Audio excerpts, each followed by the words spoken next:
বর্তমানে বাংলাদেশে শিশুদের মধ্যে হামের সংক্রমণ আশঙ্কাজনক হারে বাড়ছে। এটি কেবল সাধারণ জ্বর বা শরীরে রাশ ওঠা নয়, বরং সঠিক সময়ে ব্যবস্থা না নিলে এটি আপনার সন্তানের জীবনের জন্য বড় ঝুঁকি হয়ে দাঁড়াতে পারে। এলাকা ভিত্তিক দ্রুত সংক্রমণ ছড়ানোর কারণে পরিস্থিতি এখন সাধারণের চেয়ে অনেক বেশি ভয়ের। হাম একটি অতি ছোঁয়াচে ভাইরাসজনিত রোগ। আক্রান্ত শিশুর হাঁচি, কাশি থেকে এটি বাতাসের মাধ্যমে বাতাসের বেগে ছড়িয়ে পড়ে। আপনার মনে হতে পারে এটি তো শুধু জ্বর, কিন্তু হামের আসল রূপ অনেক বেশি ভয়ঙ্কর।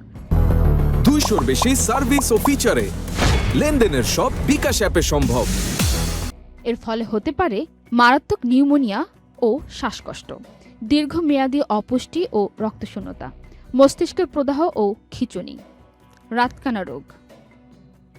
শিশুর রোগ প্রতিরোধ ক্ষমতা এই ভাইরাস নষ্ট করে দেয়, যার ফলে অন্য রোগগুলো শরীরকে সহজে কাবু করে ফেলে।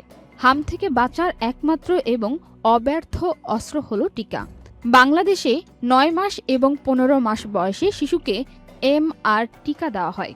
যদি আপনার শিশু এই 2 ডোজ পূর্ণ করে থাকে, তবে সে প্রায় সারা জীবনের জন্য সুরক্ষিত। কিন্তু বর্তমান উদ্বেগের কারণ হলো অনেক শিশুই এখনও টিকার বাইরে রয়ে গেছে বা ডোজ সম্পূর্ণ করেনি। আক্রান্ত হলে যা করবেন: পুষ্টিকর খাবার, শিশুকে প্রচুর পানি, ডাবের পানি ও পাতলা স্যুপ দিন। ভিটামিন A সমৃদ্ধ খাবার যেমন গাজর, মিষ্টি কুমড়া ও রঙিন শাকসবজি বেশি করে খাওয়ান। আলাদা রাখা, রাশ ওঠার পর অন্তত 5 দিন শিশুকে অন্য শিশু থেকে আলাদা রাখুন।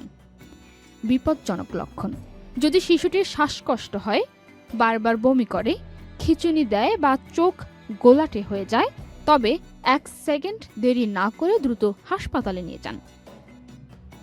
সামান্য অসচেতনতা একটি শিশুর সারা জীবনের পঙ্গুত্বর কারণ হতে পারে। আজই আপনার শিশুর টিকার কার্ড চেক করুন, নিজে সচেতন হন, অন্যকেও সতর্ক করুন। আপনার সচেতনতাই পারে এই ভয়াবহ সংক্রমণ রুখে দিতে। পান্না আক্তার, চ্যানেল আই।